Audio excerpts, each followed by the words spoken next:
What's going on? What's going on? What's happening? What's happening? Part of my presence YouTube channel. Look, I just felt like coming on. I'm not gonna lie to you. I just felt like talking. I just felt like discussing a particular topic. Nothing too heavy, nothing too heavy at all. But I do want to go over this. I think it's something that we all could benefit from this discussion. I feel this is something that we could all talk about and discuss. We probably all have been through this before. And I'm just going to go ahead and share the screen so you know exactly what I'm talking about here. Okay. I'm talking about dating and getting your shit together, and whether or not this is something that you need to do ahead of time, whether you could do it during dating, or whether you don't need to do that at all. Right. Before I get into that, I want to give a shout out. I see Kayshawn. What's up, Kayshawn? I see the Stone Gatherer. What's going on? Respect. I appreciate you guys coming in. Short notice. Trying to do more lives, but I just came on today. Figured, I have some time. Let me discuss this topic, okay? But I do want to talk about getting your shit together and whether it's something that is important that you need to do before you start a relationship, okay? I know a lot of times people, particularly women, like to discuss how men don't have their shit together, how men can be messy when it comes to how they exit relationships and how they might want to get into another relationship without fixing their problems.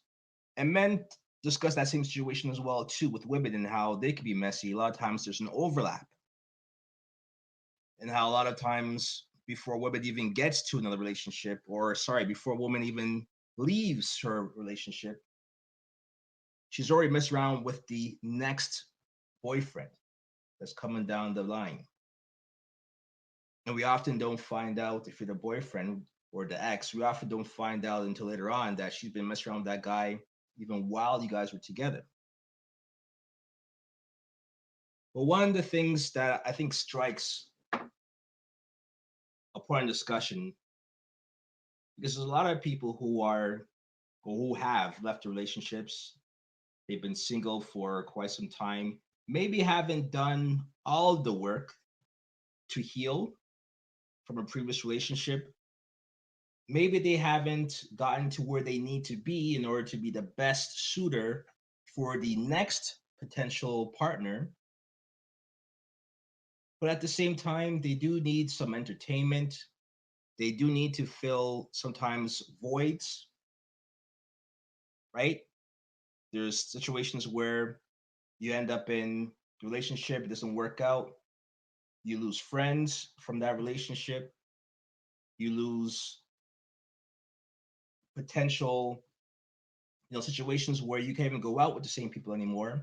You have to find either a new group or a new situation. You may have to move to a different town, a different neighborhood, and kind of get your life together again.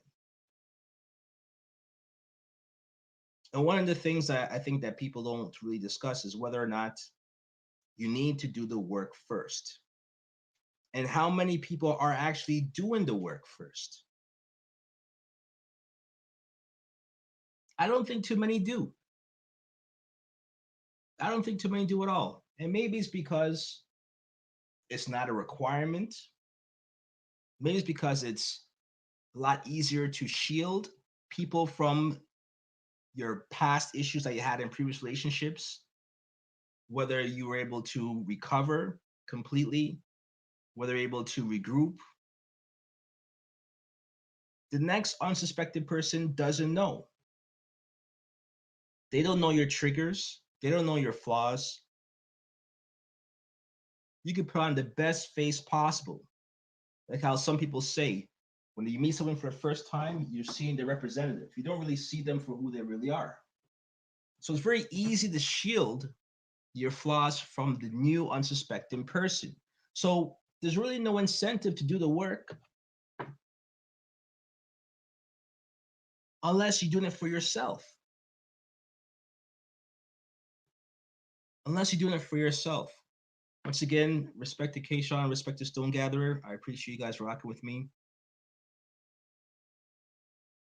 But it's very easy to shield any flaws that you may have as a human being when it comes to the next unsuspecting person. So the question becomes, do you need to put in work on yourself, improving yourself? Maybe finding ways where you could get hobbies that fulfill you as an individual and not having to look for a new person to fulfill your life and to pick up this new space that you have or this void that you have now that you're single. Have you done the work so that you're able to not get triggered by something that your new partner does that takes you back or gives you a flashback of what your previous partner has done to you? Have you learned how to heal those scars? Especially if you're coming out from a long-term relationship where pretty much it's almost like you're meshed with that other person. The way how you operate, the way how you use certain lingo, the way how you operate it in totality, it's all based on having this previous partner. It takes a while before you could shed all of those things that you were doing and the functioning that you had with your previous partner. It takes a while to shed that. But a lot of people don't do that work. A lot of people don't shed that old, lack of a better word, that old stench of your previous partner in order to walk into a new relationship fulfilled, to walk into a new relationship renewed as a person, whether it's spiritually, whether it's just for being in good health, physically, mentally, emotionally, in every possible way. So you gotta ask yourself, is it ever too late to get your shit together? I don't think it is. I think it's something that you can do at any point in time. You could even do it in a relationship if you need to. But what I find, and this is what I want to get into, the pretty much core of this. What I find is that when it comes to new partners, whether it's a potential boyfriend that you're looking into, or whether it's a potential girlfriend that you're looking into, what I find is that new partners, the new people that you bring into your life, they're not too keen on dating someone who is trying to get their shit together. They're not too keen in dating the person who is in a transition, trying to better themselves, trying to fix their flaws, trying to improve their life. I find that the new people that come into your life or that you're trying to pursue, they want the finished package. They want the person who has been buffed. You know when you do any shop work, if you remember a shop in home ec, the shop work, you used to make those keys, the key fobs, and you do all the carving, do all the cutting, you do all the measurements, the drill, all that stuff. And then the very last part, what is it that you do? You do the buffing to make it shine, to make it look good. It's the last step. And it's almost like the new partner, the new potential suitor, they want the finished packaged shined and buffed. If you're working on yourself, if you're improving yourself, they're not there for it. Come talk to me when you're all done. Come talk to me when you've improved yourself and you're where you are or where you're supposed to be in life. But what does that say for the person who's trying to improve? Because if you know anything about improvement, it's a never ending process. When it comes to bettering yourself, learning, becoming a better human being, it's a never ending journey. It's not something that you could just do from 0% to 100% and you get there and then you're done. No. Every morning that you wake up and you have breath in your lungs, there's something that you could do, that you could work at, that you could better yourself in. There's a new book that you could read. There's new information that you could attain. You never stop. So for the next suitor who's judging you, who may not realize that, hey, no one's perfect. The suitor who looks at you and says, okay, you just came out of a relationship. You may be newly divorced. You may be trying to get back your life, trying to rebuild. They won't want you then. And it doesn't matter if they feel that you're a good person at your core. It doesn't matter if they feel that, you know what, he treats me well. He checks off a certain amount of boxes. Well, he's living at his dad's place. He's living at his brother's place. He doesn't have his own place yet. So completely ignoring the fact that he's trying to rebuild his life. Just got out of a divorce. Just got out of a relationship. Maybe he got hit in the economy with the whole COVID thing and he lost his job, or he could no longer afford to pay the rent or to keep the house that he once had, he had to sell, and he's in a transition period. Now, can I get an amen for this comment? Just because you're in a transition in your life, it doesn't take away from who you are as a person. Just because you hit a rough patch, just because you may have faltered or a minor setback for a great comeback, if you're in that process, in that stage, does that define you as a human being? Does that define your character? Does that define who you are? I don't think it does. Urban, what's going on? Respect for joining. I don't think it defines you at all. The situation that you might find somebody in, it's temporary.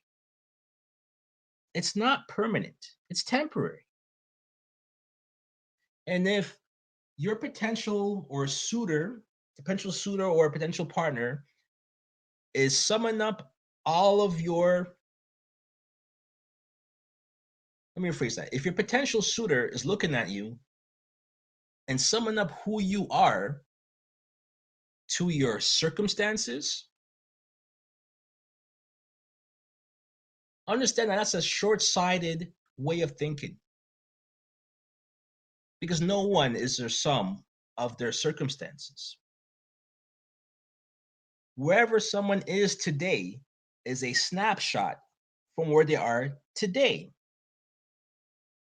It's not an indicator of where they'll be tomorrow.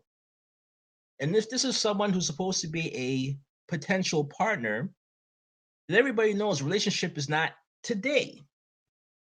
Relationship is tomorrow and the future and so on. So how can you look at a man or a woman, look at their circumstances that they're presently in, and write off their future, write off their potential, sum up who they are based on their current situation? And I find a lot of people do that. Now, mind you, sometimes you might not have the full picture. You may not know all of the details, and you're only basing that information on what you see or what you're being told. So it's not always that person's fault. I understand, the opposite side of it. I've dated people where I meet them, you talk to them, you find out some information, and you're like, yo, these guys are fucked up.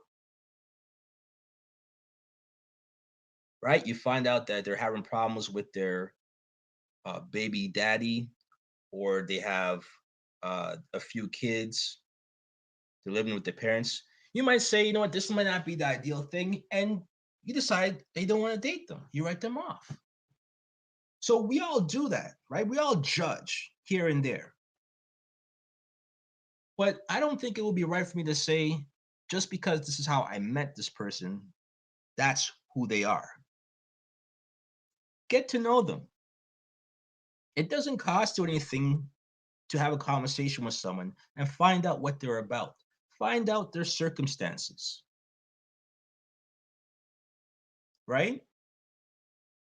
And the thing is, the longer you live on this earth, the older you are, you start to realize that life ain't perfect. Life ain't cookie cutter. It's not. And a lot of people had a lot of setbacks and struggles and are in positions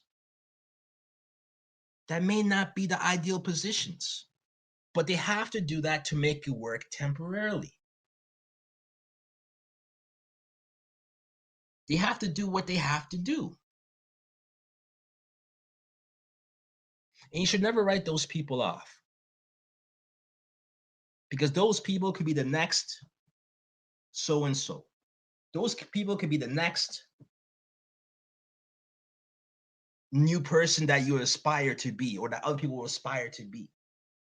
There's so many stories of famous people who were once down on their luck, who were down in the dumps, doing jobs that they didn't really like, but they took because they had to feed their family, to keep their house, to pay their mortgage, pay their rent.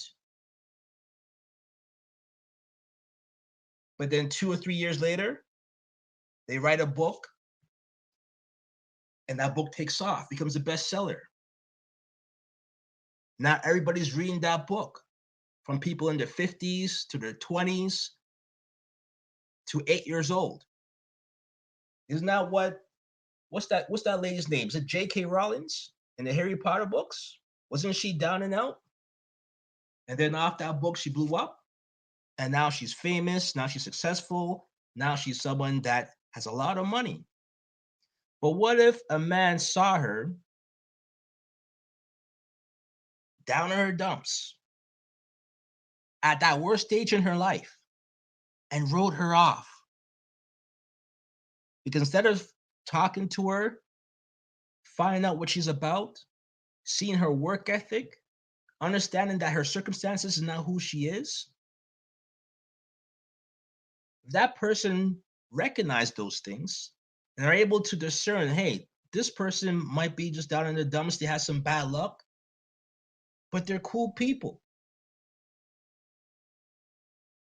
They would have stayed to see that through and to see everything to its end, right? Where it manifests into a situation where now she could afford so many different things and she's successful, and you stuck with that person. So you should never write anybody off. And when it comes to dating and looking for a potential partner, what is it that you're looking for? Are you looking for someone that you can hold their hands, that you can brag to your friends about? Someone that's not going to make you feel ashamed? Think about that. If that's why you date somebody, or if that's the criteria that you're looking for when you're looking for a partner, that says more about you than it says about the other person.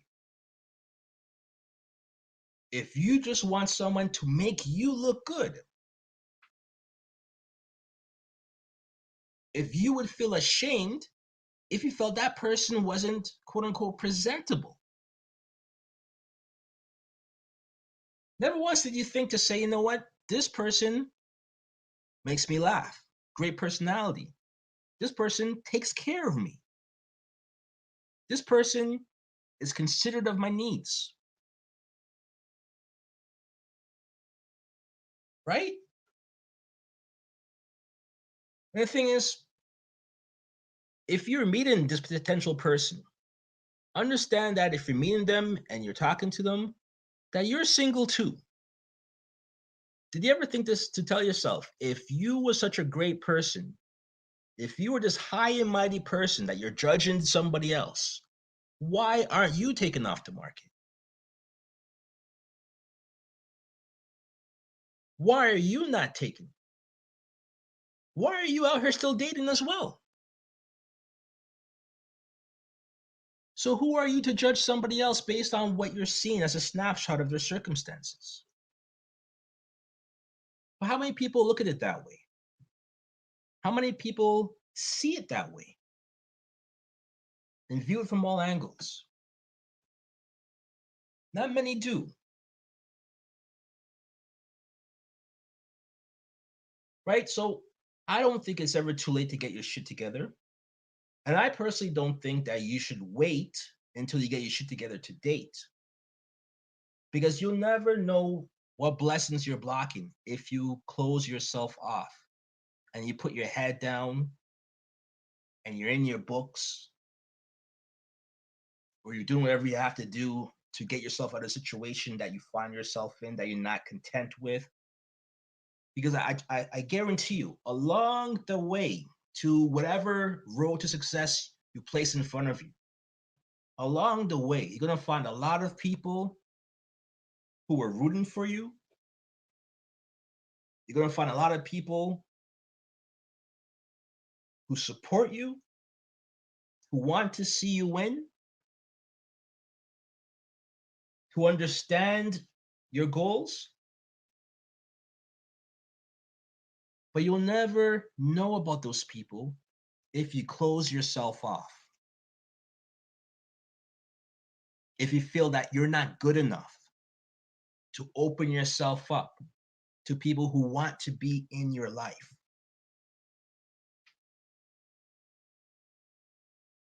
So it's very important that no matter where you are in life, no matter what stage you're in life, you have to make sure that you keep that door open to be approachable, to meet potential suitors, to get to know people, because that's how you find out what you like, what you don't like, what type of personality gels with yours. So throughout all of your journeys in life, you always strive to meet new people. You always strive to connect with other people, because you don't know where that's going to lead. And the people that judge you, the people who look at you and determine your trajectory based off what they see today, those are the people that you should not have in your life. And to be honest, they're going to remove themselves from you anyways. So don't fight to keep them around. That's one thing I always say. If people want to distance themselves away from you, don't fight to keep them. If people don't want to return your phone calls, don't keep calling them back. It's best to keep people away from you who don't want to be around you, right? There's a lot of us who have friends who probably don't really mess with them, don't really like them. They might keep talking to because there's a an agreement there, or there's a benefit there, right? This person's a mechanic.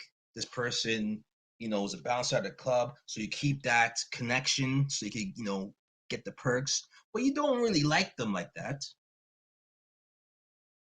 And you find that a lot of times when we call these people our friends, we end up getting disappointed by them. We end up getting hurt by them, backstabbed by them. But deep in our minds, we knew that that person probably wasn't our friend to begin with. We knew that that person didn't want to be around us or didn't really like us like that. But we still kept them around to where we were now vulnerable to what they could possibly do to us. Right? So you never fight to keep certain people around that don't want to be around. And you can look at your circle and it will show. It will show. Okay, so I just want to say when it comes to this particular topic of getting your shit together, your shit will never be together. Not 100%. Keep working on yourself, but still always be assured that yes, you can date. Yes, you can mingle. Yes, you can find your suitable partner. And the person who sees you for who you are at your core, that's the person that you want to keep in your life. And that's the person who's going to support you. Right? That's the person.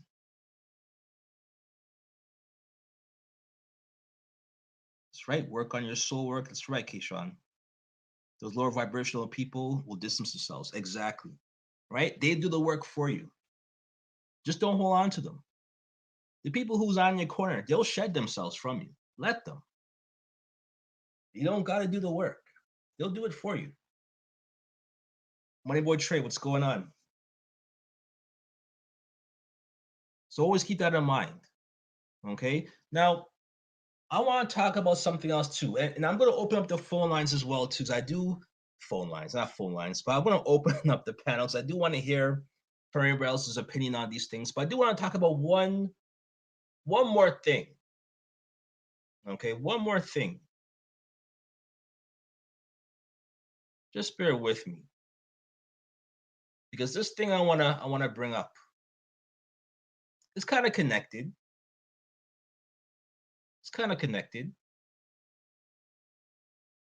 But I think it's important to discuss right now. Okay, and that's Brittany Renner and the whole PJ Washington thing. Okay. Now, I'm not really a gossip person. That's not really my thing. I do talk about things that happen, in public that everybody could probably find on social media. I like to tie those things in to our everyday lives, right? And that's part of why I call it part of my presence. I'm looking to part in a space where we could discuss these things and have a critical analysis of these things, right? But one thing I want to go over here when it comes to the whole Brittany Renner and PJ Washington situation, there was a story that came out where they got messy on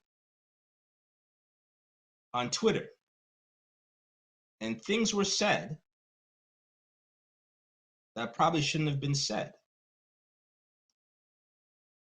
Things were said that people on the outside don't need to hear. They shouldn't have to hear.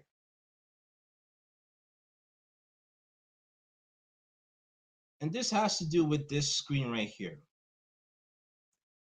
Apparently, they did a back and forth on Twitter.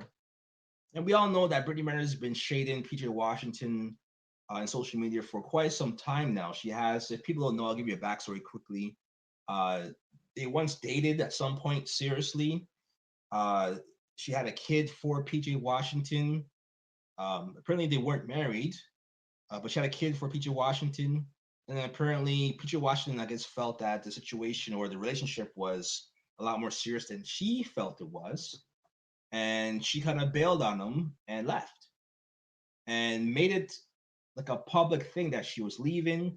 And to be fair to Brittany Renner, he made it a big deal as well too by putting all of this shit out on social media and playing it out in the public. We didn't have to know any of these things.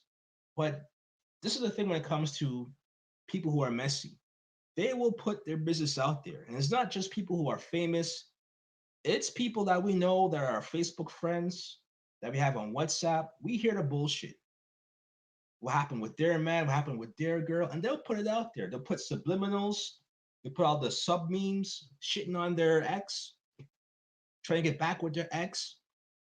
Their ex did this, their ex did that.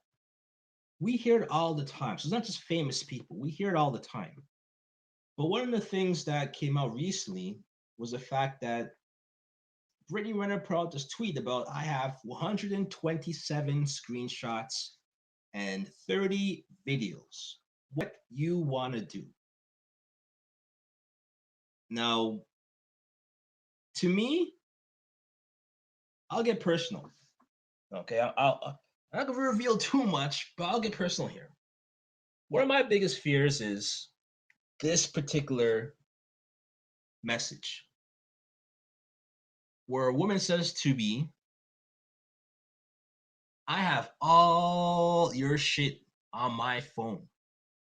All that lovey-dovey shit we used to say or used to say to me in bed. All this shit that could be deemed as embarrassing. All of the intimate shit that you said to me, I have it all recorded.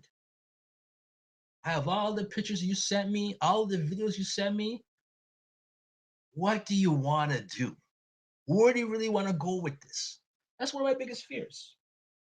Just the other day, a girl asked me for my dick pic. She wanted me to send her a dick pic. Now, mind you, she sent me something too, but what she sent, she was in lingerie. PJ-13 shit, right? PG-13 shit. She sent me lingerie. Now, if I was a young boy, if I was immature, I might send her a dick pic. Thinking that, you know what, this is going to be something that is going to impress her. She's going to be ready to jump my bones. All that good shit. So if I was dumb, I would send her a dick pic. I might be even dumb enough to put my face with it. Like a real jackass. And then what would happen a month or 2 months down the line? Where shit gets messy, there's a breakup. Miscommunication. She went through my phone and found something she shouldn't have found. Or whatever the case may be. She found somebody else and now she's trying to duck me. Whatever the case may be. Then I'll say to her on the breakup, hey, make sure you delete all of those texts or all those pictures I sent you. Please remove those things. Please respect my privacy. Do you really think she's going to delete that shit? And guys, let's be honest too. All of the pictures that women send us, and then they come back and say, oh, please delete that shit. Don't be having that shit. Don't be giving that shit to your friends. Can we be honest for once? Man, do we delete those photos? Money boy, can we get somebody from the chat? Do we delete those photos? We may not share them. We're not going to share them with our friends. We're not going to post it on social media for everybody to see. But we don't delete that shit. We keep it. It's in the tuck somewhere. So I look like a fool telling a girl to please delete my dick pic. We all know that possession is what? Is it 4/10 of the law or 4/5 of the law? Wherever that quote is. So we all know whoever possesses something has the power of something. Complete power. So why would I give someone a picture of that for him to hold? That's right, Stone Gatherer. I don't delete that shit. I won't share it. Right? I'm not going to be a slime ball like that. I won't share that shit. But I don't delete that. That shit's locked. That's just locked. I don't delete that. So what do I look like telling a girl to delete my dick? I'd be a fool to tell her to do that shit, knowing damn well she's not going to delete that. And we all know that, especially today's type of women, who you can't tell them that they're wrong, that you can't say to them that they need to be accountable, especially when it comes to men and their relationships with men or how they relate to men and how they view men. We're not really seen as human beings with feelings, people who could be hurt, betrayed, people who could be distraught in a case where something like this leaks. It's always viewed upon that if something gets leaked like that, we take pride in it. We love it. We like the free advertising. No, not really. No, not really. I'll speak for myself if I need to. I don't want my dick speaking for me. I'll speak for myself. And I guarantee you what, she's not gonna, well, she might show her friends.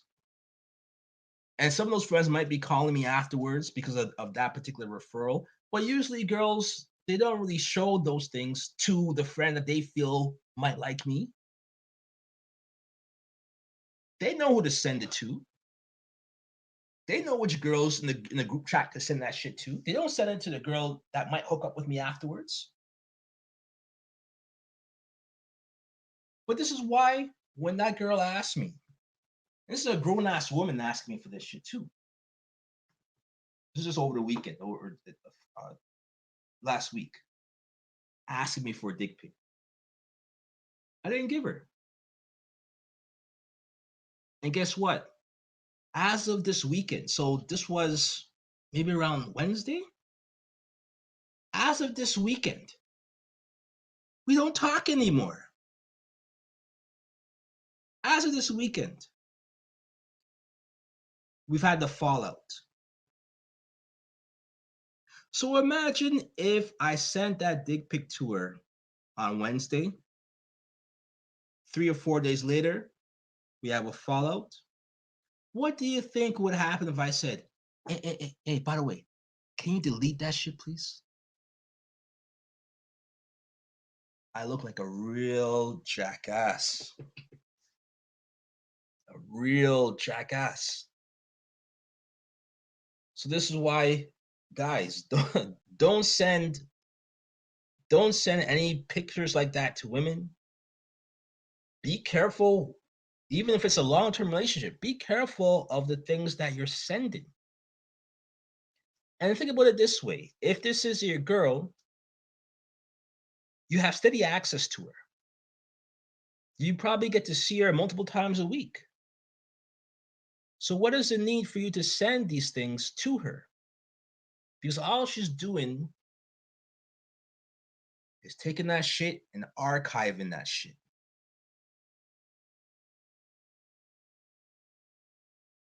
Now you're right, Keishan. To some men, they do feel proud about what they have to show. But keep in mind what you said. These guys are in media. These guys don't have to worry about their employer finding out. They don't have to worry about losing their jobs. Whereas other people, on the other hand, regular folks, we got to worry about that stuff. We got to worry about sexual harassment. There's so many other things we have to worry about.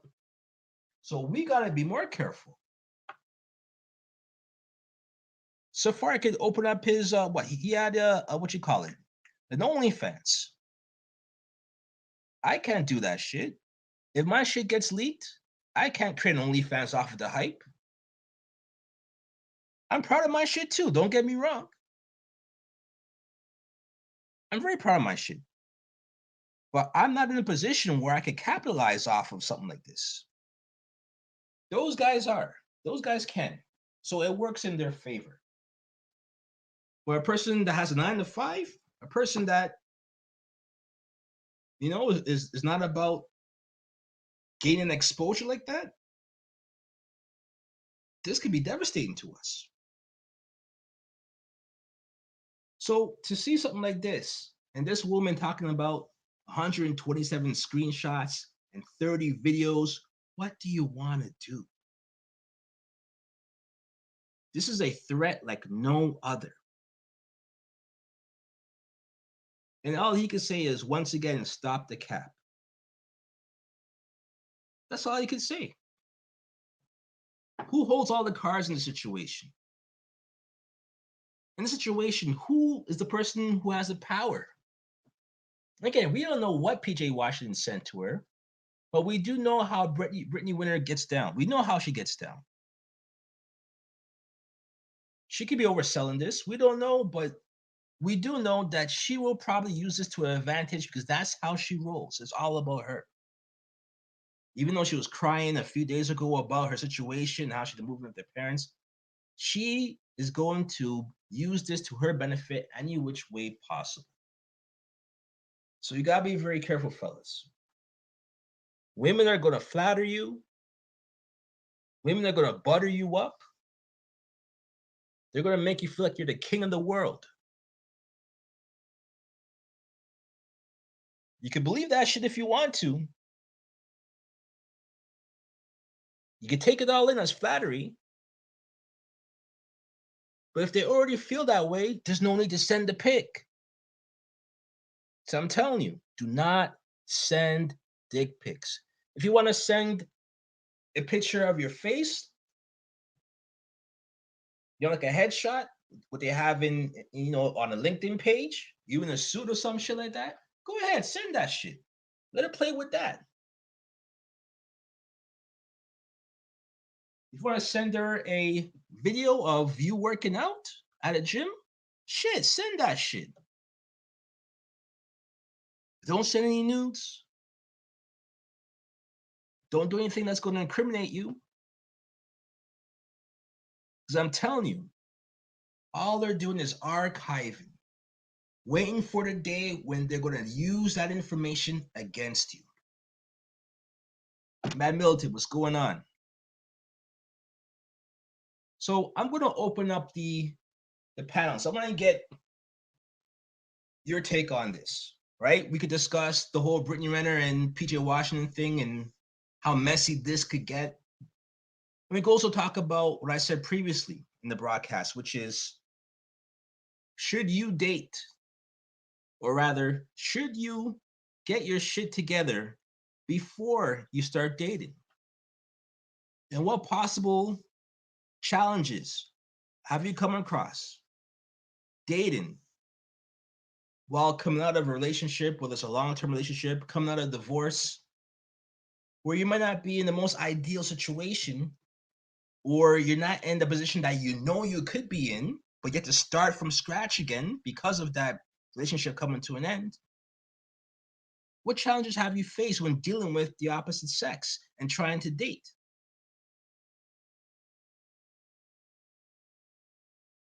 So these are things I want to discuss with you guys. I want to open up the panel and let's find out what you guys have to say. Let me see what I could do here.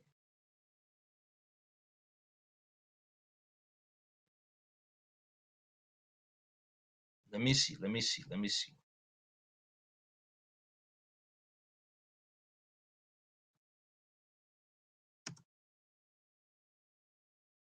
I added the link in the chat. You guys could call in, you guys could hit the link. Let me know what you feel about this situation.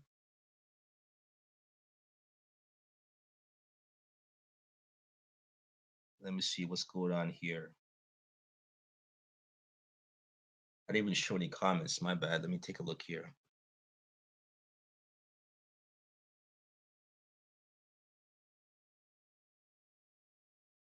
Should be saying, listen, I'm not trying to keep this up. Do what you know you should do for your son and it will be cool. Or I could leak how it was I did to her, maybe. It's possible. It's possible she sent that out to shut him up and to get some accolade out of him. We don't know. But isn't that the whole thing that we're trying to avoid? The leverage?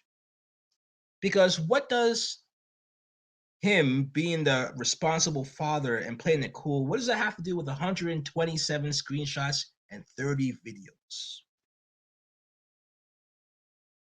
Right? What does that have to do with treating her with respect and trying to have the proper relationship with your, the mother of your child? Right? There's many things that we have to look at in a situation, because if I'm not acting right and I'm seeing something like that, this won't get me to act right. This is going to get me to think, oh, she's playing a dirty game. She's up in the ante. Right? So these are things that you have to be careful of. You never want to give anyone that type of ammunition, that type of leverage over you. So you got to be very careful with the type of ammunition that you give to your ex or your potential ex. right? And I think I have Kayshawn on the line. Kayshawn, can you hear me? Can I hear you? Hi there, pardon. How are you doing? I'm good. How are you doing, Kayshawn? I'm fine. Is there an echo? No, I hear you fine. Can you hear me?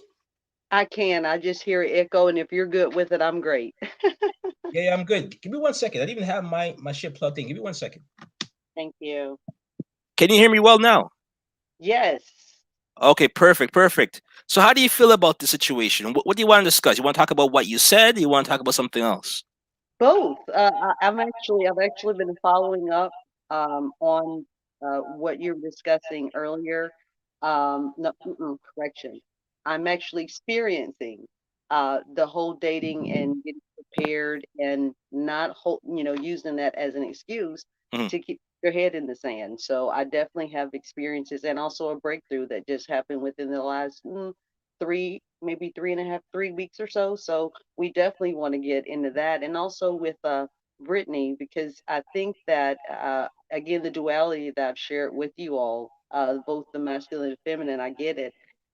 I think you'll be surprised at some of the views that I'm going to share, and I hope that it's something that it's positive, because with Brittany, respectfully, she's doing, and I would like to get to her if you don't mind first, and we'll get back to her. I mean, to the other thing, because Yeah, sure. it's not like Brittany set her pause only in him and on him. She, as you had mentioned, she has the history, and she's boldly, confidently, kind of like Karen back in the day, the video vixen, Emma Rose, the Madonna back in the day. They are women that are embracing their sexuality, and that, in my opinion, that is kind of a put off with a lot of the misogyny, or the way that it's been kind of a male dominated society. There's no other way of putting it.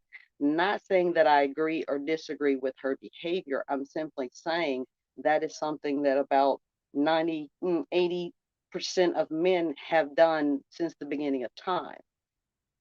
Again, she's a parent. So, with that being said, there are some things that I'm sure that she will learn, just like other parents that are not in the celebrity world are learning. It's a trial and error. They don't have a book.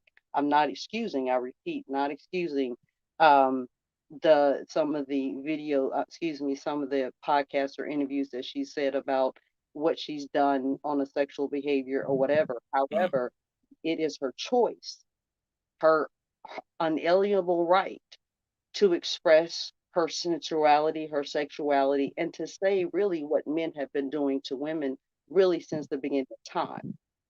Do I agree with it personally? Of course not. However, I agree with her right to express her mind, body, and soul. Now, me myself, I believe that the real Brittany is not like that at all. I believe that personally or spiritually, not saying she's shy, but she could be okay with just being a homebody type of mother and wife. I believe that that's what they discussed. And again, I wasn't there. I don't know. I just, in her spirit, and even though the external is very sexualized, it's something about her eyes that is in her spirit, kind of like with Daddy, with the cult thing. Is something with that we are not looking at the underlying. We don't know what the young man might have rescinded. And Mhm. I'm not knocking him, because let's recall they started in Kentucky. So it's not like she just picked him out and said, in 6 months or a year, I'm about to, not trying to be graphic, but ride on your you know what so I can get this baby. That's not, if you do some research, do some research on that. That's not kind of how that came to be. So, with all due respect to even the men, you it seems like there is an overarching want to protect and act like this, you know, 50-year-old cougar just took this boy and just took his innocence. And at Kentucky, you know this. that is just like with North Carolina and Duke. Those programs, especially when those young men go in there, they've already had like popularity, right? So everyone actually knows them. So I'm just gonna go with that so far, and I'm gonna concede to you so far. That's kind of where I feel at this Mm, point with the scenario with Brittany and PJ. okay. I do want to say welcome to Urban Therapist, who's on as well too. Respect to you for joining in. Uh, PMP, PMP. Hey, I appreciate you inviting me up. Miss Wilson, how you doing? It's been a while. It has been a while, Urban. How are you? I'm doing good for the most part. Doing good for the most part. Appreciate you coming up on the panel. So out there was could have this interesting discussion about good old Brittany Renner. yep. Two for one. I can't. I'm just elated right now. Way to bring me back. I'm so happy. Thank you guys. No problem. No problem. What I do want to say is that I agree with what you're saying, Keishan. Um, we don't know the whole story with this. We don't know because again, there's always a yin and a yang, right? We don't know. Uh, we don't know much of what PJ Washington has done on his end to kind of get her to take this route. But the one thing that I can say though is that just based on how it's transpired, she's not leaving any room for reconciliation, right? Whenever you put things out there on social media, and they both are guilty of this by putting out on social media. Joy Chit Chat, what's going on? I appreciate you coming through. We don't know we don't know all the details, but we do know that a lot of it's being played out on social media. And whenever that happens, people like to pretty much stick their feet in the mud, so to speak, and stand their ground. And they're trying to save face, right? And then, as we see here, to me, this is more of an escalation, and it's a continuation of their situation. And if they don't get off social media and try to reconcile and figure this out on a private level, this is going to get worse, Well, right? And I don't think any of them have the maturity level to kind of to kind of take heed to this. I think they're reveling in their own personal sides and their stances. So I don't know. What do you think, Urban? PMP. I gotta give you some pushback on this one. All right. Um, you made a comment where we say we really don't know what's going on. But however, the pushback I'm gonna give to you is this: is that we actually do know what's going on by the action that Brittany is taking and by the action that PJ is taking as well. So if they are making the choice to go on social media, um, going back and forth, doing tweets and different things like that, then that's telling us as the viewer that hey, this is their absolute reality that they're projecting out there, and this is what they want people to know. So therefore, based on that action, it is what it is, you know. And nothing with Brittany, right? I had the chance to look at Brittany Renner when she did the interview with Kevin Samuels.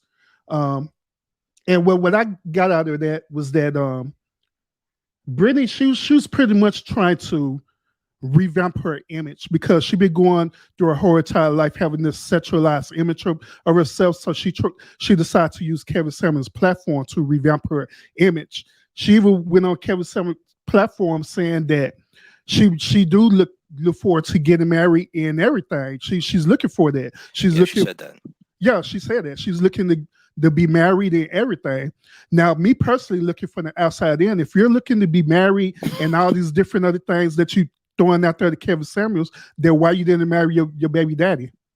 Yeah, that would be the ideal person to marry. Yeah. Absolutely. So that's what I'm saying. That's why I'm giving some pushback on this particular situation because at the end of the day, actions speak louder than words too, regardless if it's pub, public actions or actions through the social media. No, I agree with you there. It definitely the actions definitely speak louder than words. Everything else is just lip service until two people actually get together and figure stuff out. But I don't know when it comes to this again, because this is quote unquote show business. We don't even know how much of this is real. We don't know how much of this is for show, because one minute it seems like she's winning, and then the next minute she's crying, talking about she doesn't have a car. She's had her mother's house. So we don't really know what's going on here. So Yeah, all go ahead, go ahead. I mean, even with that PNP, she's making the narratives that she's in a financial situation, but even then, I really don't believe that at all. And I believe that she's still making the money. She's getting some type of monetization. What was she recently with Deion Sanders as well? Yeah, she was at Jackson State doing some type of meeting with the players, something on campus. But And yeah, I'm pretty sure that Brittany, she has that energy that she's a businesswoman to me. So she knows exactly what she's doing and how the way she's doing it. So yeah, I yeah. wouldn't put it past you that she had to get paid to even do a public speaking like that. Sorry, say that last part again. Now, so it wouldn't put me past me that Dion paid her to be there. But what does Dion get from that? So notoriety that this popular social media artist is in his building. But I mean, he's a coach for a football team, right? I mean, wouldn't that, to me, that would seem like a distraction.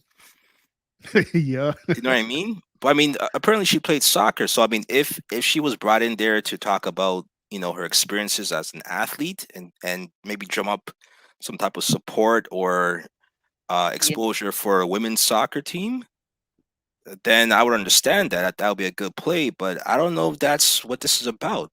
I don't know. I think, excuse me if I can interject for a Yeah, second. go I ahead. actually, as you said that, I think that's actually what it was. As a former scholar athlete, if I'm not mistaken, that was actually the point of her going back. And with everything that you all have said, I completely am definitely, in agreement with you all's perspective. I will also add a sprinkle to also add for Brittany's sake and for Brittany, PJ, and the child that if it's for marketing, for either one of them or for both, I'm hoping that they can put that aside and think really the way social media is, their child will eventually grow older and I think it's a boy, he will be able to look on in Google. Mhm. And I'm hoping that we can send it out in the universe that if that's what they're doing, because we don't know anything about his contract, not trying to be funny, as you all were talking, I'm like, yep, possibly. And she did have several different businesses. So you're correct in the fact that Urban, I didn't think about. Yeah, she should be good if she did right by her money. So she shouldn't be pleading for additional. And Mm. I had heard the 200 something thousand in which she addressed recently. And again, what saddens me is that when I think of the true Brittany before all of the hype, Yeah, that doesn't seem like her. yeah, that She's doesn't. gotten into the this is my image and this is what I'm doing. And I pray that, the spiritual mom who's now, really has a whole being to be responsible for that, that will really subside that carnal that needs to get this money and needs to prove everybody wrong and this, that, and the third. And yes, it's your body. However, it's your temple. Forget it being sexualized anymore. You know what I'm saying? Look, if the video vixen can do a rehab, surely you can too. You feel what I'm saying? So Mm. I feel what you all are saying, and yet as a woman and a spiritual, I mean, I hope and I pray that she gets that in the universe as well. Mm. For the record, she did go to Jackson State. So yeah, you're right. So that's the connection. Mm-hmm. But yeah, so that would make sense why she was brought back. Let me ask y'all a question. Do y'all think that they already have reconciled their relationship and this is just a ways of just them getting more notoriety and getting a income increase? I pray not, Urban. I'll say it like that. I pray not. Because what is it? It's the love of money that's the root of all evil. Yeah, And true. not religious, I'm spiritual, but what does it profit a man to gain the world and lose his soul? I Yeah. pray not. Again, I'm not religious, I'm spiritual, and I pray not.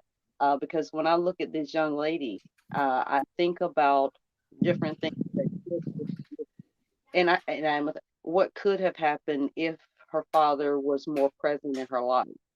Because doing some research, he was kind of, according to her, in and out. So, Yeah. I wonder, as a fatherless, child, a daughter, that kind of thing, it matters. Urban, you especially know where I'm coming from. So, Yeah, even with absolutely. even with PJ, who's to say that he didn't I'm not trying to be fun. I was gonna say it's Peter Weeder, but that'd be disrespectful. But who's to say that he didn't have another little jump off at one of the, because he's a basketball player. That's part of the lifestyle. Who's to say that she didn't get tired of that? And it's like, look now, I don't know. No one knows. It's like all of a sudden it just went away, and they're trying to say that this young lady's trapped him. No, he controls his own penis. He could have strapped up every time. Like if she was who they claim her to be, you know, uh, that's where for me they both have responsibility. Yeah, he needs to be held accountable for his own actions, and that's one thing I always see. A lot of men take that stance that, oh, they were trapped, or how she trapped them. He walked into her trap, and she had a sign above her trap saying that it's a Right. trap. Do you know what I mean? And he walked willingly into it. So at some point, you got to take accountability and say, you know what, I fell for it. We have a child. We got to do better for the child because he's going to That's see all. all of this, Thank right? you. Thank you, PMP. Hey, No problem. PNP. Yep. It's interesting that you mentioned that. Um, I want to bring up this little metaphor. Do do y'all ever wonder why the coyote always chase after the road runner and fall for the road runner traps? Why? Why? Why? Tell me. Because of the thrill of the chase. Um. Ah. Hmm. Yep. Simply because of the thrill of the chase. And this same thing with human behavior. Where when a man pursues a woman, it's for the thrill of the chase. Hmm. The man gets a certain sensation or a certain high chasing after a woman, especially a type of woman that man know that no other dude can get, and he's pursuing her, and he done literally got her. Hmm. That's true, and I think that's what goes on with a lot of athletes. They're in competition, and it's about who could get who first, or whatnot. But I, I don't know. I don't know. I don't understand why that's the thing. It's almost like a fetish. Yeah, it's just all part of human behavior. Like even with the coyote, right? The coyote, he'll go through all these different things. He'll get blown up, beaten up. He'll be manipulated and all these other different things. But yet and still, he'll jump right back and do it again because it's his and it's behavior to do it. Just same as human behavior. The man, he'll constantly pursue a woman, knowing good and well the woman's not good for him. Hmm. Still pursue it, get beat up, get put on child support, and all these different other things, all mad and pissed off. But yet it's still go and try to find another woman who resembles the same exact behavior. Once again, he's in the thriller chase again, So it's like getting he's blown up, beat programmed. up. It's like he's programmed to do it. Then. Yeah, So essentially, how? yeah. So how do you break out of that program? Because that leads to what I want to discuss as far as the sexting thing. Because a lot of times people ask for that. People know they shouldn't do it, but they go ahead and do it, and then they almost always regret it afterwards when things don't work out and someone else is holding all the cards. So what is the solution there? Well, before good old Irby give my solution on this, I want to give Miss Wilson an opportunity to answer that from a spiritual perspective because I know she got it. I know she's eager to answer it. Which part? The I am eager. I was actually flowing with where you guys are going. Share with me, Urban. He's basically asking what would be a way to reprogram that mentality or that way of thinking. Yeah, and I'm glad that you ask, and it's a mastery mindset. It's really reprogramming your spirit, and what's more important, that fleshly excitement that's going to last maybe 15, 30, 45 minutes if you're lucky, or maybe an hour, who knows. Um, is it worth you having that type of regret? And if you've done the SOUL work, then there will be no regret. And with that being said, that leads into your sexting. There's a trust that comes with that, Yeah. and that's something that's earned. And if we've been married for whatever many years, or whatever the case may be, that we've really, as you were sharing earlier, you've seen the worst part of me and you loved me because you felt that was the best part of me, and you're going to send me some type of whatever the case may, yes, I would be like, oh my gosh, I'll be blushing like I'm 15 years old. And how dare me have the audacity to share that with whatever and whomever. But here's, That's mhm, if I could add, because you mentioned trust, mhm, and that's always the case, right? I don't mhm. think anyone would send it thinking that they don't trust this person. I think what happens is that the trust is there. They reveal too much of themselves through these texts or these sexting, but then somewhere down the line, trust is lost. There's betrayal. There's out of betrayal comes animosity, and then you get into the situation where now people are misusing what they once had as trust, and now they're using that to harm people, And right? it goes back to, and I do still stand fast on initially PMP. Mm, It's a spiritual work. It's your SOUL work. Again, if you're with someone that there's some type of in your something, even as you're getting to know them, then why would we put ourselves in that type of scenario situation? I can honestly say that in a relationship that I was with for 8 or 9 years, not once did I consider the type, and that's again a trust, to send them a picture. It's just, when you have the real, why send a picture? exactly. And I get why they do, especially when they have, like, they're far away and things of that nature. And there's a spiritual maturity that comes with that. And I just really have to, kind of reiterate that if you know who it is that you're connecting your temple with, then there shouldn't be a question that you send a picture.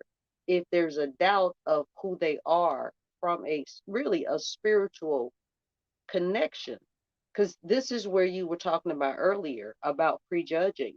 When we prejudge, it's usually from a natural based on our experiences that were not so good, right? Hmm. And we do the SOUL work, then that clears that murkiness that we can really go through in love and really feel the love, be the love, and exist in love. With that being said, you will not you will not be that type of, you will not exhibit that type of vulnerability towards someone that is not on that spiritual tip, because with respect, let me correct that, we should not, we do, because usually when we're connecting with someone is from a lustful natural perspective. I want you, I want to pounce you, I want you to pounce me, Yeah. instead of spiritually, who are you? What is your character? What are your dreams?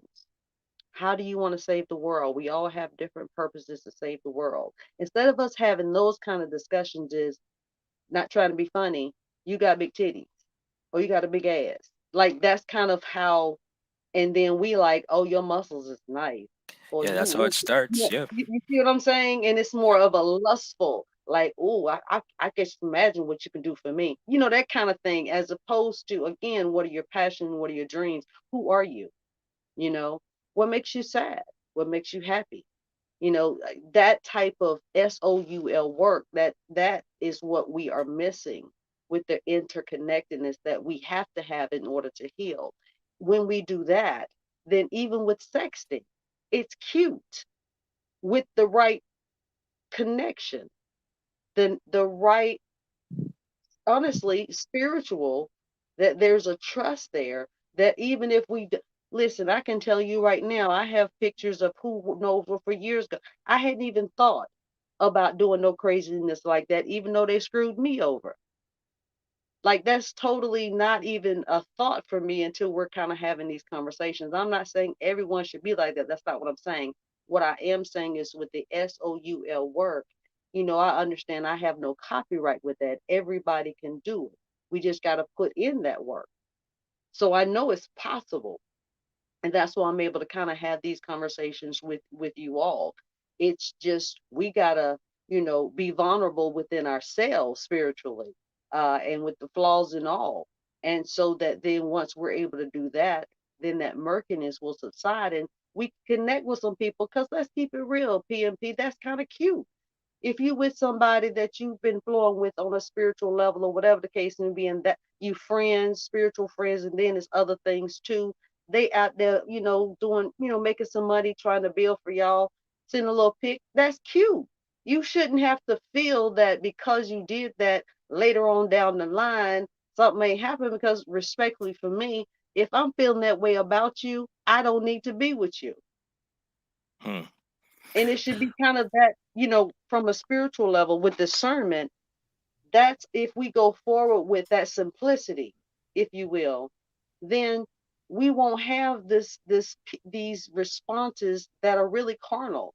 Like you were saying, it's really amazing how you kind of broke it down, because we do, when something happens to us, we get bitter, we get vindictive, we get spiteful. We want to do you, we want to hurt you the way you hurt us, as opposed to stopping and thinking about some of the things we might have learned on a spiritual level, not just about them, but about us.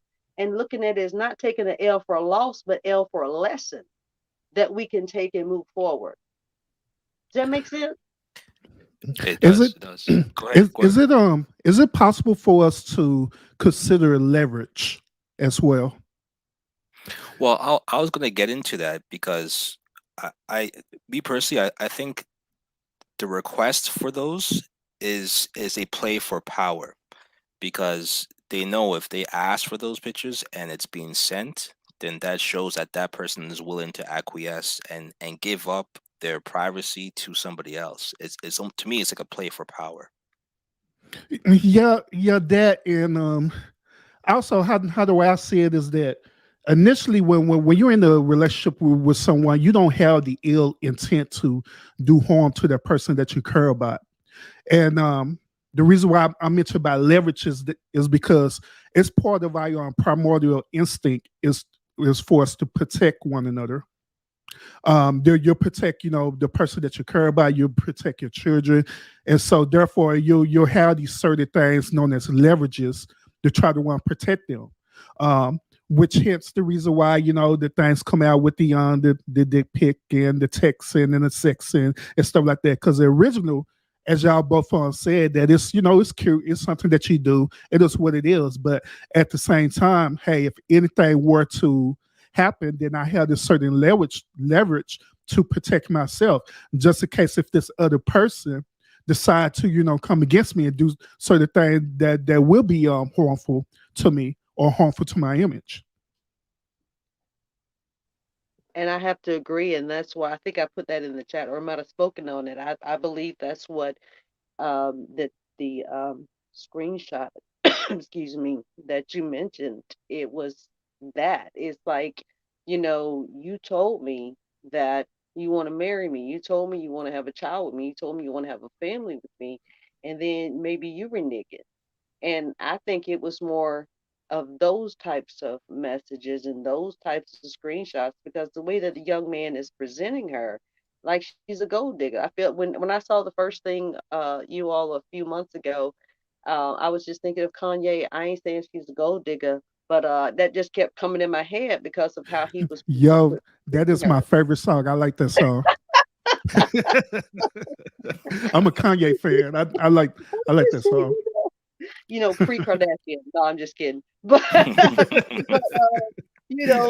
thought about that with the scenario that's going on. So again, I believe that it did not. I agree with you, Urban. I do not believe that it began that way. I believe that, due to miscommunication and things of that nature, that here we are now. And again, their parents first. I'm really sending that out in the universe that something gets to them. It gets in their spirit that, the young man has enough money that literally, if they do this thing right, even when they're in Charlotte or she's halfway from where she from and where he from, there's enough money that they can make do. No, ain't no two, and she even claimed no $200,000 a month. I'm like, in my mind, I'm like, damn, excuse my language, but I was like, ching ching. But nah, it didn't sound right. But I was impressed. If it was, apparently it's not. I'm saying 25 to 30,000 dollars. 25, that's not bad, and she can make it work, especially with the talent. Believe it or not, it's not just on her back and that like that. The young lady has marketing and business savvy. She really does. It's just linking her with focusing on that as opposed to this foolery, getting that thing resolved with the young man, and she'll be fine. And PJ can afford that. Like, surely he can afford $25,000 a month. He does that anyway. Like, think about that, guys, for the next maybe 5 years or something. And he pays for the health insurance and or gets it under the NBA stuff, right? And that kind of stuff. Pays for school, that kind of stuff. You know what? I don't even think he even minds. I think he has an issue with the embarrassment and Hmm. and maybe not having as much access as he would like to have. Well, Right? I mean, PJ seems, yeah, he seems like the type of person, PNP. Like, if I may be candid, like I would love to talk with them behind scenes and actually work on this, help them with this, because this is what I see eventually me doing, working with clients such as you know, not celebrities, but yeah, celebrities, to help them with the whole visitation thing.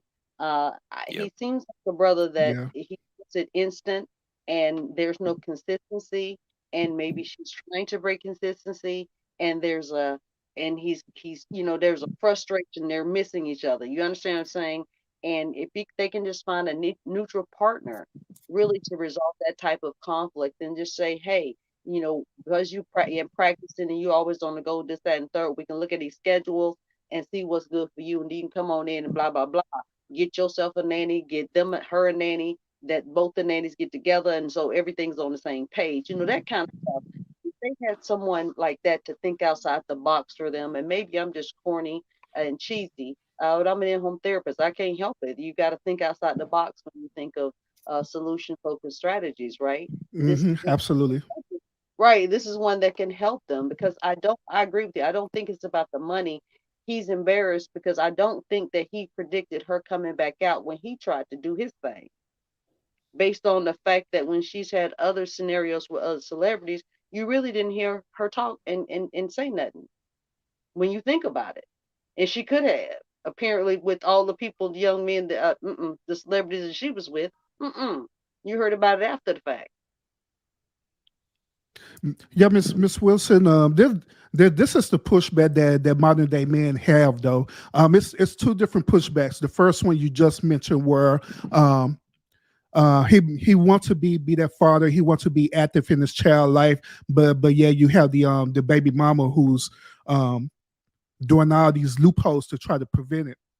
Then you have the other scenario where um, the baby father felt like they've been quote unquote coerced to getting her pregnant, and so it ended up happening that way. And now this child's father is not in their life at all, because he never did want to have a child with them to begin with in the first place. So he ended up be considered as a deadbeat dad, and all these different other things as well too. Evading child support and all these different things, but I'm not mentioning all this because these are some of the things that modern day men we face on these two different scenarios, and that's why it be so much pushback with the modern day man, and that's why when we have these real pill movements and manosphere and all these different other type of movements that they're transpiring right now because of these unresolved issues. Hmm. Hmm. And I agree. And something like, as I was sharing with you, something like that. I've mentioned, not just as an in-home therapist, but also with my people, on the streets. My brothers. Like, there's a way that you can get around it to have more. really empower yourselves in the midst of something that's really designed for the mothers. It's crappy. It sucks. But if we do it consistently, then we can really get some things done.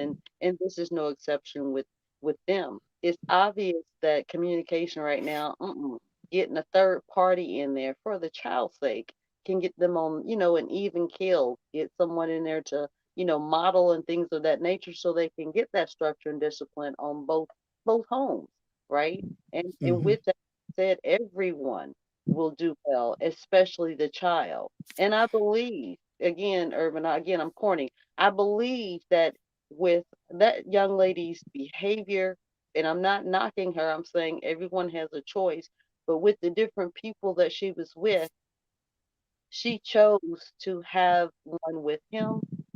I truly believe they discussed it.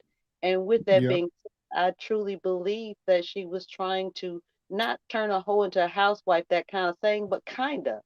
Because she's not a hoe, but people deem her as one because it is what it is. Because it was a man, would it be held? No, he's a stud. He doing that thing. I digress. This is the time for Brittany to step up into her queendom, PJ, to really say, you know what? Let me get somebody on the backside to talk with us so we can do this for my child. I have to, again, corny and all, Urban. I have to send that out in the universe. I really, Yeah. really do. Hey, What? it's one. Oh, I'm sorry, Pippi. It's one thing that I'm glad that you did. You put that out in the universe that one day you'd like to interview PJ. I honestly feel like that's going to happen in the universe for you one way or the other.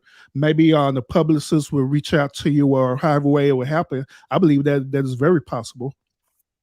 Oh, No, you're so sweet, Urban. You're so you're so it's definitely sweet. possible. One thing I will say, because I know a lot of times people think that because they don't have the money, that they don't feel therapy is something that is a viable option for them. But I mean, looking at these two, these guys have the money. They have access to the funds. They have the fame in order to get the proper referrals, to get the proper help that they need. But it's not about the money. It really is about the will and the understanding that you recognize or acknowledge that there is a problem, and you're willing to actually take the steps to solve it, right? So I think this is a good example of where it's not about the money to get the help you need. It's really about, are you ready, and do you have the will to go and sort out your issues? Because at the end of the day, regardless of how much money you have, you as a human being, as an individual, you can take certain steps to reconcile, and it's not about money at all, right? Well, I have to just add a sprinkle to say, along with what you're saying, my experiences being in this field is it's more of a vulnerability. Mm. It's more of you are sharing your innermost thoughts with someone who's a stranger. In some aspects, it's great. In others, it's scary as you know what. And celebrities in particular, they have so much to lose, or so they feel, because Yep. of the expectation. I'm sorry, Urban. Oh, I was just going to agree with you, and I was also going to say about the whole leverage part, because once again they feel vulnerable because of now, instead of them having the leverage, the one therapists have leverage over them, and Yes, so they're fearing that their information could be leaked. yes, exactly, exactly. I couldn't have, and we're on the same page, and it's really unfortunate because the thing about even a PJ, even a Brittany, there are certain people that are really in the spotlight for certain reasons, for different reasons. With that being said, there's a lot of influence that comes with that. There's a lot of pressure that comes with that. Like I pray for them. Like I really meditate for them. 'Cause there's just so much asking, so many requests from so many different people. that I just hope that they're able to take some time for themselves and reconnect to their spirit. That again, what does it profit a man to gain the world and lose his soul, right, or something like that? I feel this way about these this young couple. There was something that connected her to change her behavior from a sexual perspective, that she was, excuse my language, guys, getting a nut. Just like other men have been getting nuts for centuries. And yet she said, and he said, they said, let's do it together. And I hope that they are able to find someone that can be discreet, that they feel comfortable with, that the things that Urban you do, and I do as well, that the average Joe has the opportunity to have without all the spotlights. They need it more Facts. sometimes, and I think you can agree with this, than we do. Yeah, Yeah, I mean, facts. the average Joe, I mean. no, it's true. There's definitely more pressure. So, just to close off this particular topic, in regards to leverage and sexting and sending out pictures that will end up in your partner's hands that can be used against you in the future, you really have to get to know the person that you're doing this with if you decide to even engage in that. Uh, also, it's probably best not even to engage in it at all. And if you have a deeper, a more deeper connection with your partner, they will even ask for these things because they know all of those things will be dealt with when you see them in person, right? Under the right circumstances, when you guys are behind closed doors in private, you take care of your business then. There's no need for the sexting, so to speak, right? I do want to go into the other topic, which is whether or not it's important to get your shit together first before you start to date. Okay, I think that's something that we could get into before we close. If I just want to hear from you guys, what's your take on it when it comes to uh, you know putting yourself in the proper position before you date? Is that important to do first, or are you as a human being always improving on yourself, and there's never a point in time in your life where you have your shit together because there's always more you can learn. There's always more that you could improve on, and there's always more that you have to offer. So, what do you guys take on that? Urban. Oh, so you're gonna give the ball to me? Okay, all right, I'll do it. Well, my own perspective about that is that I believe in universal principles, and I believe that it's a time and a place for everything, and there's a season for everything. There's going to be a season where you're really up on top of your game. Then it's a season where you're getting blowed out. And I'm using this metaphor talking about life. Period. One moment you're on top of your game, the next moment you're getting blowed out by life. It is what it is, and all of us deal with it, regardless of gender, regardless of race or ethnicity or anything like that, or sexual orientation. We all deal with this every single day. So, well, with that being said, any person that's out to try to to strive to do better than themselves, I always commend them on that. But at the same time, they also have to have enough wisdom and knowledge and understanding to know that certain people come in your life either for a season or for a lifetime, and them the ones that you really need to vet and then discern. Well, have the discernment of the difference between the two. Sometimes, so the one that we have in our lifetime that's supposed to be just a season, we end up holding on to them, and they end up being more destructive, versus the one that's supposed to be there. I had the privilege and the honor of dealing with these type of lessons myself, where I met with different people, and they were just there for a season. It just what it was, you know what I'm saying? But that's a season. But other people that I met, they're there for a lifetime. They have a specific purpose in my life for a reason, and them the ones who are there for me, right now. They're the ones who support me. They're the ones, regardless if I'm going to school to be a therapist, regardless if I'm doing this social media thing or whatever, they're here 100%, you know. So that is my take on it. And Keishawn, how do you feel about that?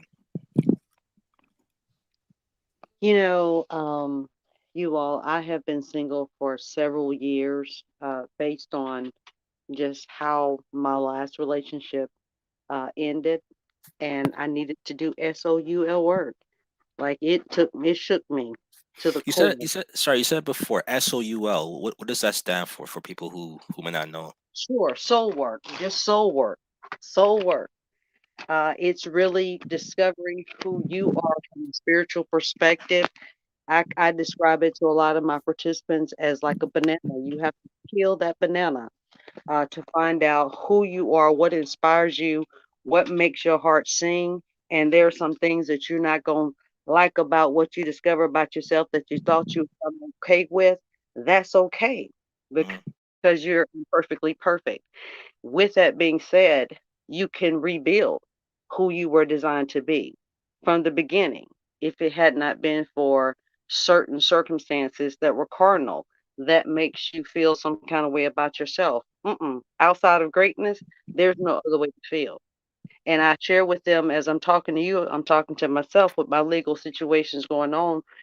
Anybody would be like, Keyshawn, what's wrong with you? It's like you were saying earlier, certain things are temporary. Yep. You have to know who you are. So, with that, being said, I utilized what I was going through to kind of stifle me. Because again, there's a feminine, masculine part of me that if I can't provide for my family, then I'm not quite right. And because I've always been that way until this systemic racism took place that really blackballed me and caused me to lose everything, including my dog. You understand? I'm still recovering from that. Mm-hmm. Yeah, yeah, right. You wouldn't know that based on who I am. And I'm not saying that to be funny, like you were saying earlier. It's not about where you are, it's about where you know you will be. Yep. And so that's kind of that little, and even with Urban, with a few of his vlogs and podcasts and live streams, where the fumes with when I'm hearing, people like yourself that are like-minded, it gives me more hope, even when I'm on fumes. And with that being said, I actually met someone not maybe 3 weeks ago, less than 3 weeks ago. And I'll say she's awesome. She is one of the most, don't know how long it's going to last, don't know what it's about.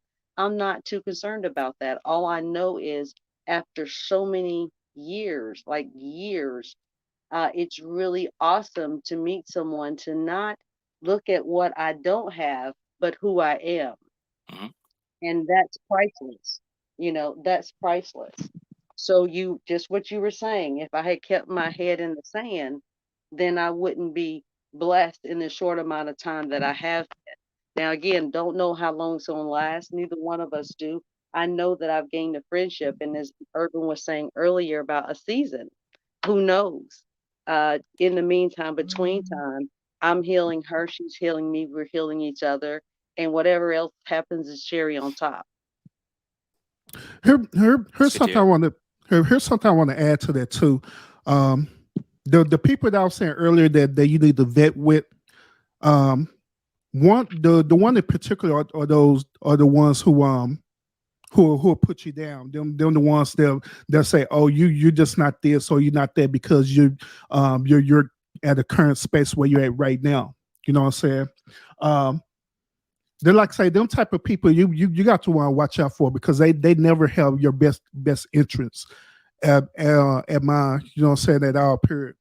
They all they there is just for what value you bring to them, whether it's materialistic value or like when I did my live about energy vampires, they're just there to just to drain your energy. You know what I'm Suck you saying? dry. Just yeah, absolutely. That is there for that particular moment of time and stuff. But you have to recognize that, you know.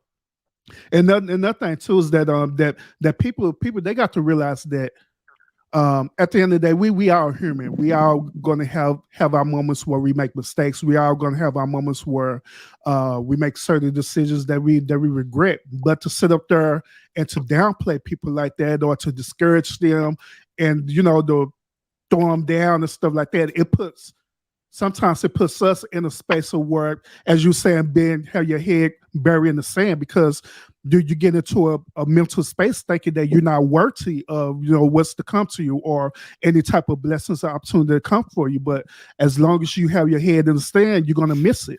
Yep. You're gonna miss out that opportunity. Yep.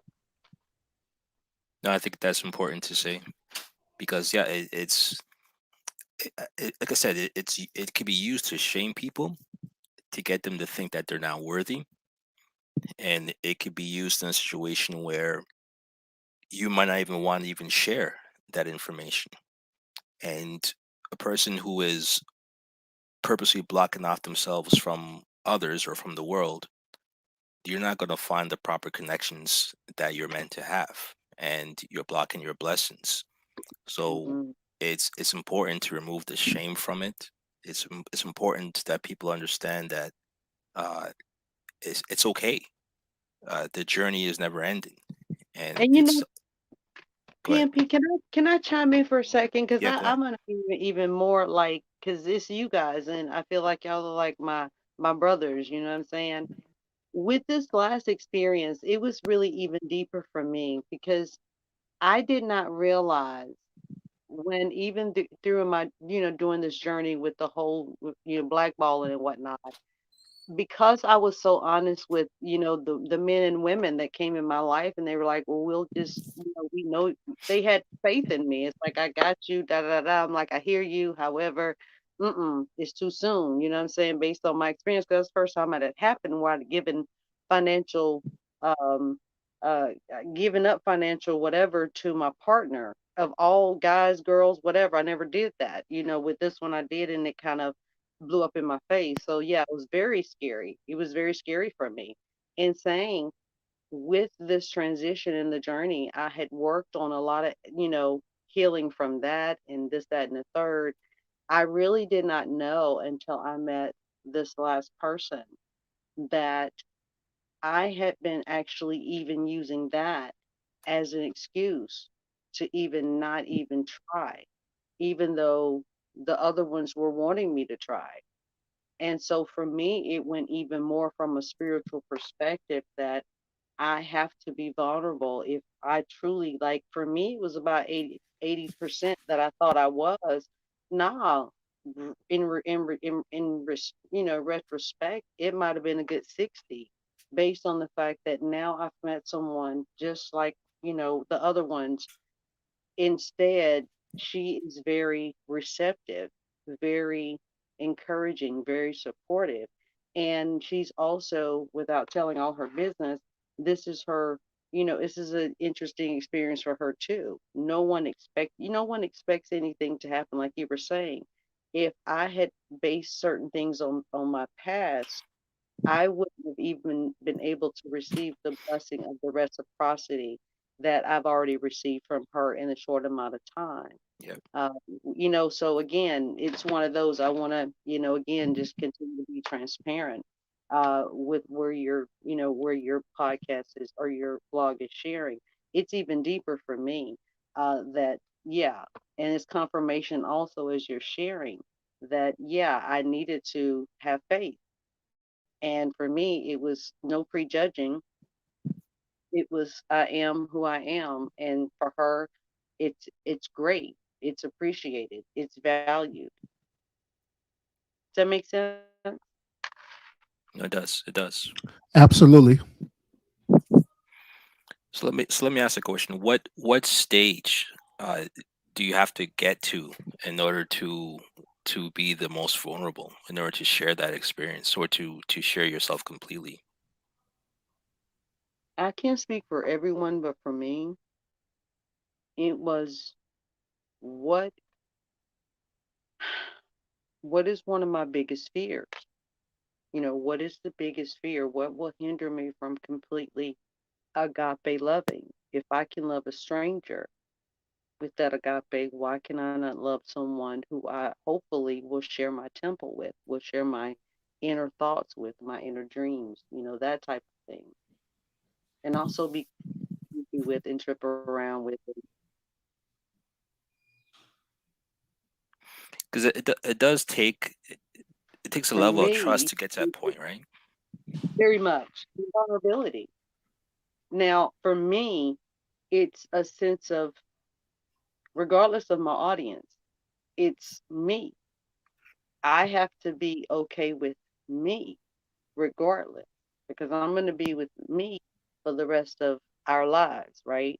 So that's the four agreements, that whole, speaking the truth in love, not taking things personal, not assuming, and doing the best I can, understanding that everyone just like me, we've come from some brokenness, and we're working on our brokenness. Well, at least I am, and that's the best I can do, and not prejudge. And it's an everyday type of thing throughout the day. I'll tell everybody that. So for me, it's one that I try not to just talk about it. I literally, figuratively, spiritually, emotionally, psychologically, mentally, physically try to walk about it. And I can't speak for everyone because it's a work in progress. Okay, like everybody else. It's just that keeps me where I got this blessing of, I shouldn't have been there at this place. Certain things happened that I was there. Wonderful energy, just wonderful energy. And I'm about that. And didn't anticipate how it happened, this, that, and the third. I did not have my, head in the sand. I have been working on that though since 2021. So it's like, we're actually 2020. However, it's manifesting, and it manifested through her. Now, I repeat, we both understand it's a season. Who knows what that season will bring? We know we're going to learn some good things from each other because we've already learned some great things from each other. And Mm. as long as we can continue to be honest, transparent, and that type of thing, we're going to be all right. Like I'll tell you or her, everybody else. It's like, I'm gonna make sure that whoever the king is that I pass her off to, they're gonna treat her the same way that I have. That because she's a queen, she deserves that. And that's how I feel about all of my homegirls. Like, that's just who I am. You Now, know, you bring up a good point because I was going to ask, when you are as vulnerable, when you're trying to be as vulnerable as possible in order to bring someone new in, if things don't work out, a lot of times people become jaded and they close themselves off, right? And they end up in situations where uh, they lived a life through regrets, as far as, okay, well, I tried this particular way, it didn't work out for me, so I'm never going to be that vulnerable again, right? And that is not a good way to approach things as well too. I think it's important for people to still remain vulnerable to a certain extent, be a little bit more discerning as to who you're vulnerable to, but the the uh, the result should never be to keep building walls after each failed relationship, right? What are your thoughts on that, guys? completely Well, agree. I'm Yes, sorry. Griffin. Go ahead. Oh, I love I would love your perspective. Well, my perspective about that is that first of all, I totally understand and get why people would build walls, especially dealing with relationships. well, whenever you feel like you've been betrayed, you had a certain expectation with a person, and you communicated that with that person. Um, that it puts you in a certain place where you just cannot trust not only that person but people period, you know what I'm saying? So I get it, I understand that. At one point in time, I was in a space as well too where I just could not trust people Yeah. with the situation that I dealt with, you know what I'm saying? But it had took for me to know my personal worth about myself, and also took me to vet my personal self. And when I mean by vetting my personal self, I mean by totally and absolutely reinventing myself all together, you know what I'm saying, all the way fully, where I completely understand who I am. So it took for me to get there. Then most of all, it took me the one way I was going to break down the walls that I built. It took for me to place forgiveness out there in the universe, not only for myself but others who trespassed against me. And once when I enter into that space, then that's when I was able to break the walls down, and I allow myself to be open to be enter into that vulnerable space. And most of all, people view the word vulnerable as though it's just a negative word when it's not necessarily negative. It just depends on your perspective about it, or what you're dealing with. You know what I'm saying? But if you want to enter into a space where you know that it's going to be 100% beneficial to you, you vetted this person and you know what the end goal going to be, then I mean, why not open yourself up, do it, experience it.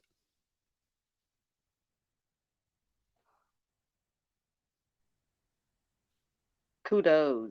Cheers. Cheers. I was hoping that I would hear something similar to that, because that you know, as long as you have consenting adults and deciding how and what works for you all, because no one can decide that but you all, and go with it. Again, transparency, effective communication, and really love. How can it be wrong? And for me, I try not to live in regret. And L is not necessarily a loss, it's a lesson. It's a lesson. It Yep. can be. It can be if you allow it to be. And you're correct. There are so many of us that, when we have, myself included, I've been guilty of this as well, where we allow one bad apple to really spoil the whole bunch. And that's not fair to not only the next person that actually happens to be a great granny apple, it takes away from who we are. We're to love and to be loved. It's just that simple. And it's taken away from what our purpose driven life can be or should be or was designed to be.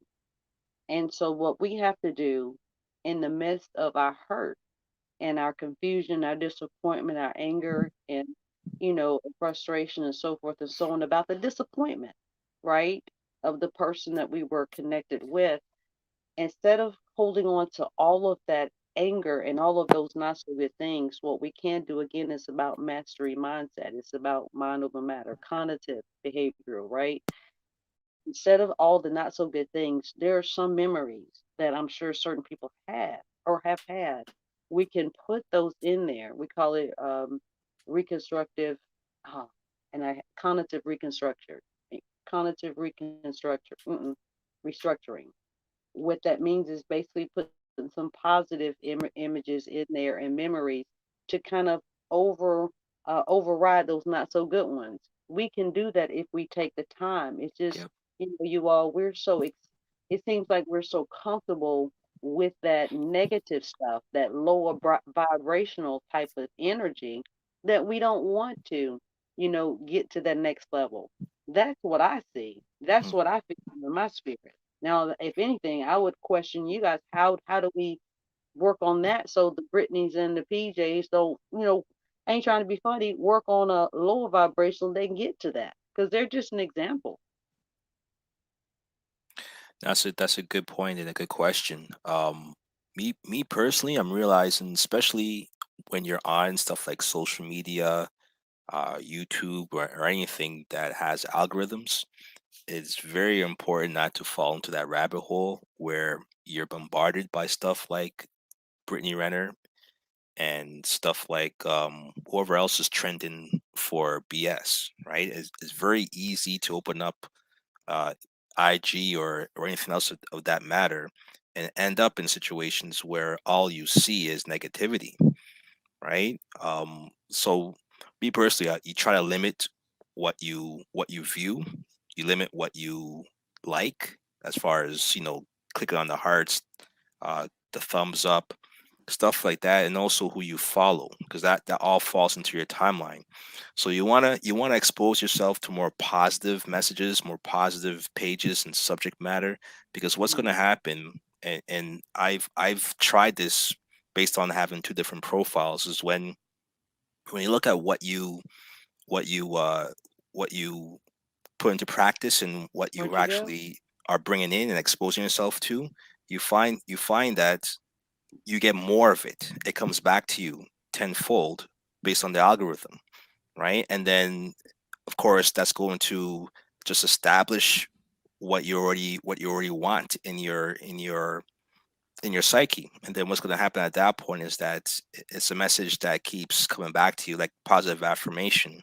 And then that's going to get you out of that slump, right? Whereas on the opposite side, if you keep exposing yourself to negativity and lower vibrational subject matter, it's going to snowball, and it's going to get to a point where that's all you see, that's all you feel the world has become. And I find it happens a lot, especially in stuff like the red pill or the MGTOW and all those Mm, movements.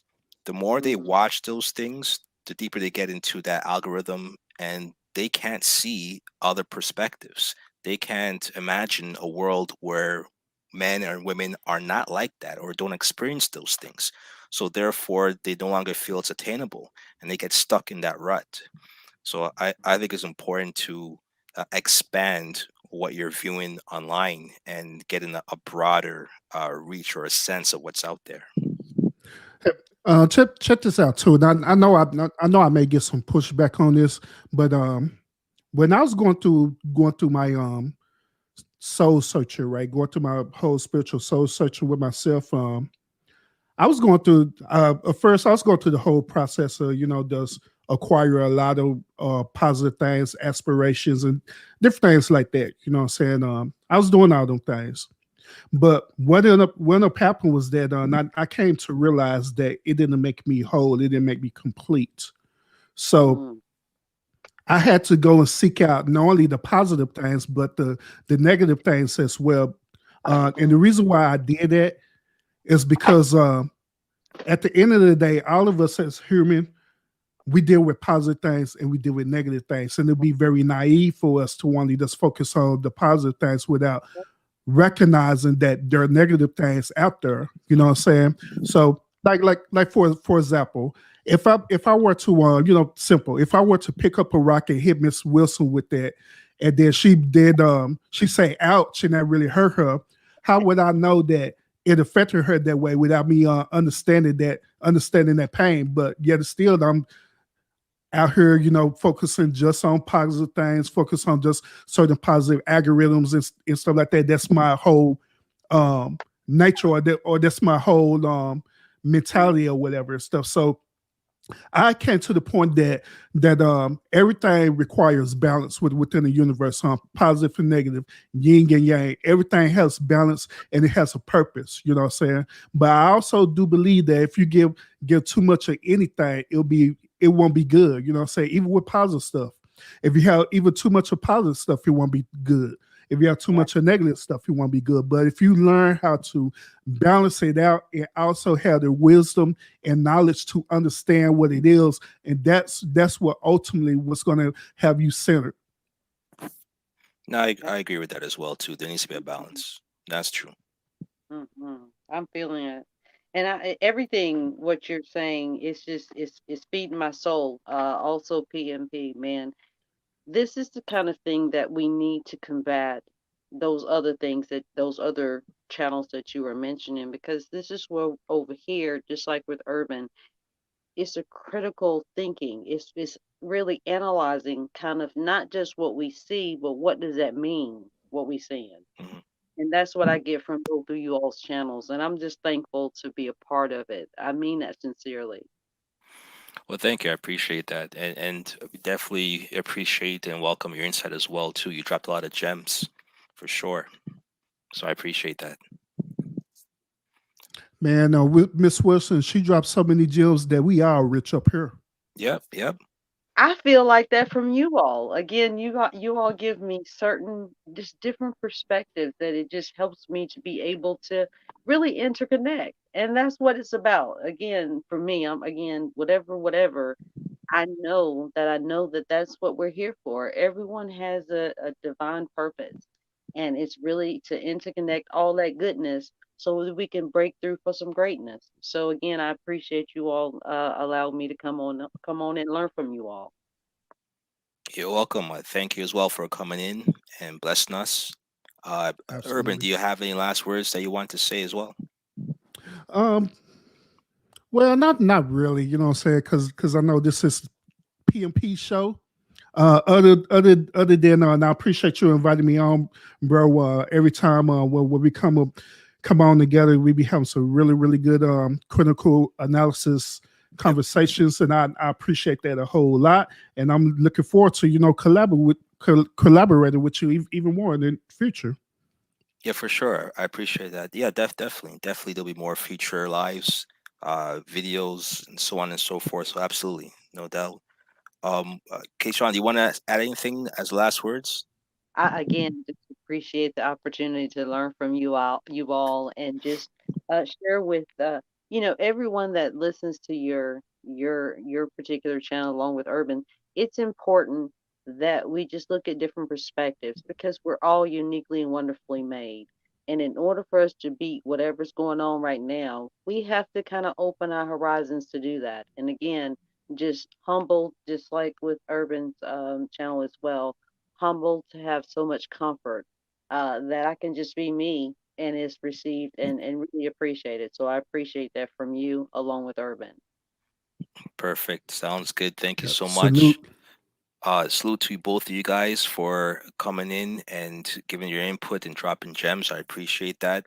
Uh, Again, this was an impromptu live. I just felt like doing this just based on things I've experienced, things that I've seen recently over the weekend, and I just wanted to use this platform to kind of bring awareness, provide a space where we could have a way to analyze things, have critical thought, analysis of what we're seeing, and kind of bring it back to our everyday lives and how we could apply our lessons or apply what we're seeing and how we could use that to live better and greater lives. So I appreciate everyone for tuning in.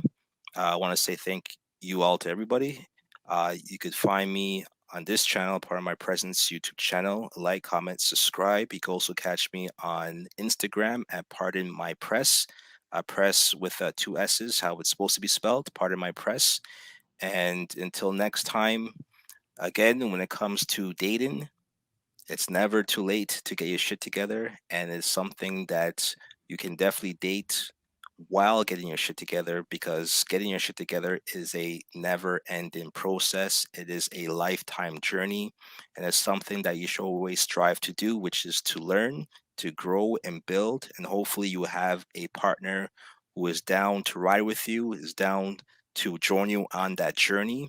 And if you find that you have someone in your corner that is willing to do that, that is probably the person that you want to settle down with and choose and select and build with, because that is the person who understands the journey, understands the mission, and will see it to fruition and will help you in times when you're faltering, and will get you back on track and get you to where you need to go for all of you, right? So that's my word for today. That's all I want to say at this point in time. Thank you everyone for listening. PMP, part of my presence, YouTube channel, Urban, Kayshawn, I appreciate it. Until next time, peace. Oh, last thing. Next move, best move. That's my trademark. I'm going to trademark that shit. Maybe make t-shirts. Who knows? But until next time, next move, I best love move. it. Peace. Peace out.